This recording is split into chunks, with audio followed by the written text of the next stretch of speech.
নমস্কাৰ আহি পৰিছে ৰাতিপুৱাৰ কেইবাটাও গুৰুত্বপূৰ্ণ খবৰ আজি হল 19 জানুৱাৰী অসমৰ লগতে ভাৰতৰ বিভিন্ন প্ৰান্তৰ কেইবাটাও গুৰুত্বপূৰ্ণ খবৰ যুগুতোৱা হৈছে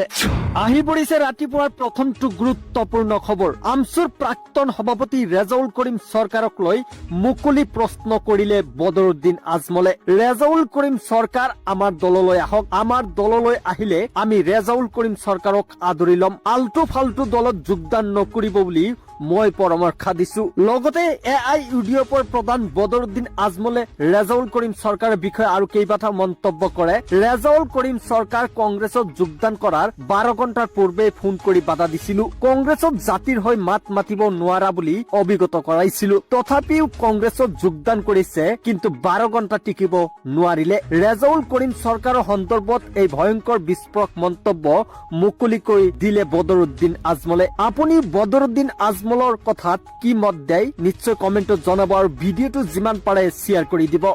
আহি পৰিছে ৰাতিপুৱাৰ আন এটা গুৰুত্বপূৰ্ণ খবৰ কংগ্ৰেছৰ নেতা ভূপেন বৰাৰ ভয়ংকৰ বিস্ফোৰক মন্তব্য বিহুৰ আগত বিজেপি চৰকাৰে ইলেকশ্যন পাতিব নোৱাৰে সাহস নহব বিজেপি চৰকাৰৰ প্ৰফুল্ল কুমাৰ মহন্তৰ দৰে অৱস্থা হব হিমন্ত বিশ্ব শৰ্মা চৰকাৰৰ মুখ্যমন্ত্ৰী হিমন্ত বিশ্ব শৰ্মাই হেলিকপ্টাৰ দি জনতাৰ কাষলৈ যায় কিন্তু কংগ্ৰেছৰ এপিচিচি সভাপতি গৌৰৱ গগৈ খোজ কাঢ়ি জনতাৰ কাষত লগ কৰে যদি বিজেপি চৰকাৰৰ সাহস আছে তেনেহলে বিহুৰ আগত ইলেকশ্যন পাতি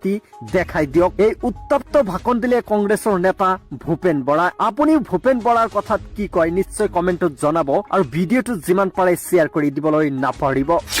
আহি পৰিছে আন এটা গুৰুত্বপূৰ্ণ খবৰ অখিল গগৈৰ বিস্ফোৰক মন্তব্য মুছলমানৰ বিপদ কেৱল ময়ে আহিছো উচ্ছেদত বিৰোধিতা ময়ে কৰিছো গো মাংস বন্ধৰ বিৰোধিতা অখিল গগৈ কৰিছে এই উত্তপ্ত ভাষণ দিলে বিলাসীপাৰাত অখিল গগৈ মুছলমানৰ নিষিদ্ধ মাংস বন্ধ কৰোতে মই প্ৰথমে মাত মাতিছো উচ্ছেদ হোৱাৰ সময়ত গৌৰৱ গগৈ অহা নাই উচ্ছেদী লোকসকলৰ কাষত অখিল গগৈ আহিছিল মুছলমানৰ বাবে আটাইতকৈ বেছি মাত মাতা মানুহজন হৈছে বিধায়ক অখিল গগৈ এই মন্তব্য প্ৰেৰণ কৰিলে বিলাসীপাৰা এক ৰাজহুৱা মিটিঙত আপুনিও অখিল গগৈৰ এই উত্তপ্ত ভাষণৰ বিষয়ত কি কয় নিশ্চয় এটা কমেন্ট কৰিব আৰু ভাল লাগিলে ভিডিওটো যিমান পাৰে জেলত যাব লাগিব ৰেজাউল কৰিম চৰকাৰৰ এই মুহূৰ্তত লৈ আহিছো আটাইতকৈ গুৰুত্বপূৰ্ণ খবৰ আমছুৰ প্ৰাক্তন সভাপতি ৰেজাউল কৰিম চৰকাৰ জেলত যাব ঘোষণা কৰিলে মুখ্যমন্ত্ৰী ডক্টৰ হিমন্ত বিশ্ব শৰ্মাই ৰেজাউল কৰিম চৰকাৰ আৰু অধিক কথা কলেই জেললৈ যাব লাগিব ৰেজাউলৰ এই মুহূৰ্তত কলে মুখ্যমন্ত্ৰী ডক্টৰ হিমন্ত বিশ্ব শৰ্মাই আইন উলংঘা কৰাৰ লগে লগে ৰেজাউল কৰিম চৰকাৰক জেলত ভৰাই থম এই কথা কলে মুখ্যমন্ত্ৰী ডক্টৰ হিমন্ত বিশ্ব শৰ্মাই ৰেজাউল কৰিম চৰকাৰক শেষ সকিয়ানি দিলে মুখ্যমন্ত্ৰী ডক্টৰ হিমন্ত বিশ্ব শৰ্মাই আপুনিও যদি ৰেজাউল কৰিমক ভাল পায় নে বেয়া পায় নিশ্চয় কমেন্টত জনাব আৰু ভিডিওটো যিমান পাৰে শ্বেয়াৰ কৰি দিব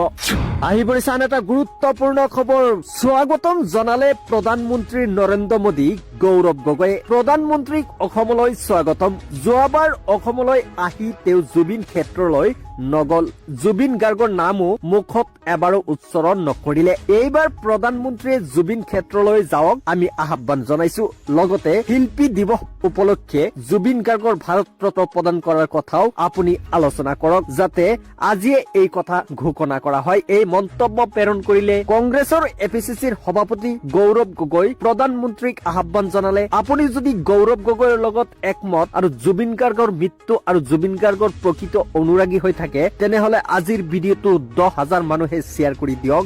আহি পৰিছে আন এটা গুৰুত্বপূৰ্ণ খবৰ সংসদ পদ্যুৎ বৰদলৈ প্ৰৱেশ নিষেধ কৰিলে সংখ্যালঘু ৰাইজে ধিং সমষ্টিত প্ৰৱেশ নিষিদ্ধ কৰি সংখ্যালঘু ৰাইজৰ বিশাল প্ৰতিবাদ বিধায়ক দেৱব্ৰত শইকীয়াৰ পতলিকা দাহ কৰি তীব্ৰ প্ৰতিবাদ ৰেজাউলৰ বিৰুদ্ধে কৰা মন্তব্যৰ পাছতে প্ৰতিবাদ কৰিছে একাংশাই সংখ্যালঘু ৰাইজক কংগ্ৰেছৰ বৰ্জন কৰিবলৈ আহ্বান জনাইছে এই প্ৰতিবাদ কৰি আপুনি এনেকুৱা প্ৰতিবাদত কি সমৰ্থন জনাই নিশ্চয় কমেন্ট কৰিব আৰু ভিডিওটো যিমান পাৰে শ্বেয়াৰ কৰি দিব